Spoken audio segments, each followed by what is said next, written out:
Fala pessoal, sejam bem-vindos para mais um episódio do Easy Português Podcast. Eu espero que vocês estejam muito bem. Fala, professor Luiz, tudo tranquilo? E aí, professor Luan, tudo ótimo, graças a Deus. Vamos lá com mais um episódio, né? Hoje a gente vai falar sobre o quê? Hoje nós iremos falar sobre uma expressão.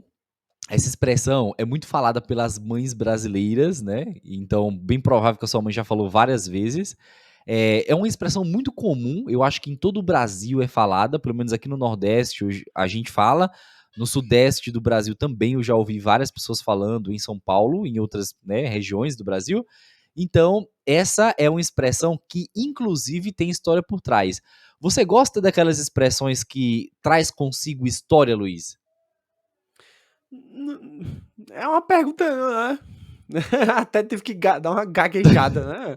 Eu não me importo, né? Na verdade, se a expressão tem uma história ou não. É um fato curioso. Tem alguns que tem um fato curioso, né? Por exemplo, tem uma expressão polêmica que era criado mudo, alguma coisa assim, Aham. criado mudo, né? A gente tem essa palavra para um móvel, né? Um móvel que se chama criado mudo. E aí parece que ela tem uma expressão, que ela tem um significado antigo que remete a racismo. Eu já vi algumas pessoas dizendo que sim, já vi outras pessoas desmistificando e dizendo que não, que isso tem origem, Uhum. inclusive na região de Portugal também, não tinha a ver com racismo, enfim, mas tem toda uma história por trás. Então, é interessante, é curioso, né? Sim. Porque, por exemplo, eu gosto de explicar expressões que têm uma história por trás, porque fica mais interessante de explicar. Por exemplo, Santo do Pau Oco. Santo do Pau Oco, inclusive, tem vários vídeos, né, que vocês podem pesquisar no YouTube explicando a origem dessa expressão. Né? Santo do Pau Oco é apenas um Hum, bônus para vocês, significa uma pessoa que é hipócrita, uma pessoa que é falsa, sabe? Então, uhum, essa expressão tem toda uma história por trás.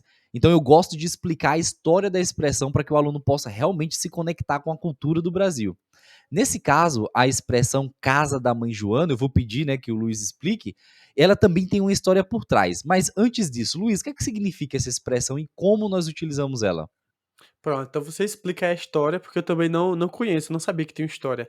Casa da mãe Joana, a minha mãe utiliza bastante. É como se fosse um lugar que todo mundo manda, que não tem uma pessoa central ali que manda. Normalmente é relacionado com desordem, né? Então, Uhum. digamos que a minha mãe chega no quarto e diz: Mas que desordem é essa no seu quarto? Arrume isso. Você pensa que tá na casa da mãe Joana?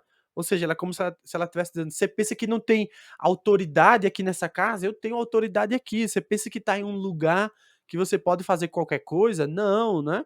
Então, casa da mãe Joana é mais nesse sentido, de desordem, de você estar em um lugar onde você acha que você manda, só que é outra pessoa, é a sua mãe, é o seu pai, né? É nesse sentido, basicamente. Exato. Por exemplo, eu via muito essa expressão quando eu dividia casa com outros estudantes lá em São Paulo, com outros colegas, Uhum. e às vezes eles entravam num quarto sem bater. Então eu dizia, ué, Uhum. isso aqui é a casa da mãe Joana, que você, né, entra aqui no quarto sem bater. É claro que Uhum. eu falava num tom de graça, assim, né? Uhum. Engraçado. Não falava sério. Mas quando não tem ordem, quando não tem organização, quando alguém Uhum. faz algo sem a sua autorização, que tira a sua privacidade, você pode também utilizar essa expressão. Bom, mas na verdade a expressão, ela tem origem, né, casa da mãe Joana, de uma mulher que se chama Joana, é claro, a rainha Joana I de Anápolis.